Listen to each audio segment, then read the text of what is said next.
Deep in the heart of Rajasthan, you'll find Chittorgarh Fort. But this place, it's so much more than just stone and walls. It's a battle-scarred symbol of Rajput valor, a place where history was literally written in blood and fire. We're going to dive into the legends of a fortress defined by unbelievable courage, defiance, and the ultimate sacrifice. Okay, so to really get a feel for Chittorgarh, you've got to understand just how massive this place is. I mean, we're talking about a whole fortified city, sprawling over 700 acres on top of a 180-meter-high hill.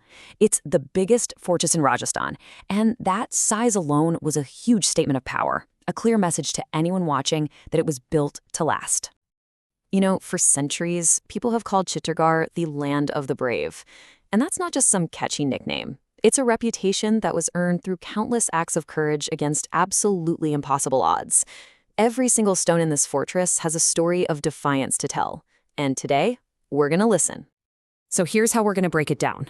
We'll explore how Chittorgarh earned that title by tracing its history, then jump into the 3 epic sieges that really defined its story of valor. After that, we'll take a look at the incredible monuments still standing today and wrap up with what this ancient place means to us now. All right, let's get into it. How did this fortress become such a powerhouse in Indian history? Well, the story starts way back at its foundations. It all kicked off back in the 7th century, built by Mauryan rulers. Its power really started to grow under the Gilhal dynasty. But, you know, the game really changed when it became the capital of the mighty Mewar kingdom, ruled by the Ranas. That's when Chittorgarh became the absolute heart of Rajput power and influence. And let me tell you, this place was built to be an unbreakable stronghold. Any attacker had to slog their way through seven massive fortified gates known as poles. Each one was like a mini fortress itself. This kind of layered defense made Chittorgarh seem totally unbeatable. But, as we'll see, even the strongest walls can fall.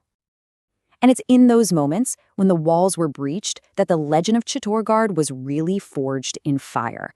We're talking about 3 intense, brutal conflicts that are now immortalized in the history and folklore of India.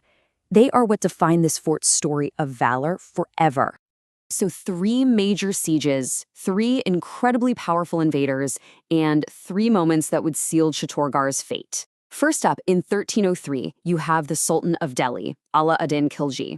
Then, in 1535, the Sultan of Gujarat, Bahadur Shah. And finally, in 1567, the formidable Mughal emperor, Akbar himself. Okay, so this first siege, it's the stuff of legend. The story goes that Ala ad-Din Khilji, the Sultan of Delhi, heard tales about the incredible beauty of Rani Padmini of Mewar, and just became obsessed. And this obsession, they say, is what drove him to march his massive army right up to the gates of Chittorgarh, lighting the fuse for a conflict that would become absolutely iconic. Now, as the battle raged and it became clear the defeat was just a matter of time, Rani Padmini and the women of the fort faced an absolutely unthinkable choice. To avoid being captured and the dishonor they believed would come with it, they committed the act of jihar, a mass self-immolation in a great fire. This tragic, defiant act became known as the first great jihar of Chittorgarh. So, what exactly is jihar? It was this historical practice of mass self-immolation, a truly desperate act by Rajput women to protect their honor from invading armies. It was only done when defeat was absolutely certain, a final heartbreaking act of defiance. And it's a really complex and sorrowful part of Chittorgarh's story. Fast forward more than 200 years, and Chittorgarh is facing another devastating siege. This time, the attacker is Bahadur Shah, the Sultan of Gujarat. In leading the defense, the regent queen, Rani Karnavati, who was ruling for her young son. And just like before, as the fortress walls started to crumble and thousands of Rajput warriors fell in battle, Rani Karnavati made the same fateful decision as Rani Padmini. She led the women of the court in the second Great Jauhar, choosing this ultimate sacrifice over submission to uphold their code of honor. The third and final great siege brought maybe the most formidable opponent yet to Chittorgarh's gates, the Mughal Emperor Akbar. He laid siege to the fort, which was being defended by the forces of Rana Uday Singh, who had actually managed to escape to organize resistance from the outside. The Rajputs fought with just incredible heroism, but the Mughal army's firepower, especially their massive cannons, was just overwhelming. After a long, brutal siege, the walls were finally breached. a third and final great sacrifice took place as Chittorgarh, the proud capital of Mewar, finally fell.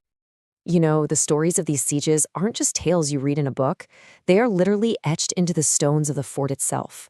The monuments that are still standing there today are these powerful reminders of centuries of glory, faith, and conflict. Each one is like a silent witness to history. Inside the fort's walls, you'll find these amazing structures that tell the story. The two huge towers, Vijay Stambh and Kirti Stambh, just dominate the skyline. You can also find Rani Padmini's famous palace, the sacred Gulmukh water reservoir, and even a temple dedicated to the poet saint Mirabai. So these two towers, they offer a really fascinating contrast. You've got the Vijay Stambh, the Tower of Victory, which is this massive 9-story monument, basically, celebrating military power. And then you have the older, more delicate Kirti Stambh, the Tower of Fame, which was built by a Jain merchant as a symbol of his faith. Together, they kind of represent the two pillars of life inside the fort, war and worship. And then there's Rani Padmini's palace. It's set right by the water, and it's at the very heart of the fort's most famous legend. It's said that this is the spot where Khilji was allowed to see the queen's reflection in a mirror, just one fleeting image that supposedly sealed the fort's tragic fate. It makes the palace a really poignant reminder of everything that was lost. So, after all these centuries of glory and tragedy, what is the legacy of Chittorgarh today? Well, it's a whole lot more than just a collection of old ruins. It's a symbol that still has profound meaning. Today, Chittorgarh stands as this powerful symbol of Rajput identity, embodying the ideals of An Ban Shan, that's pride, honor, and glory. For so many people, it's not just a historical site you visit.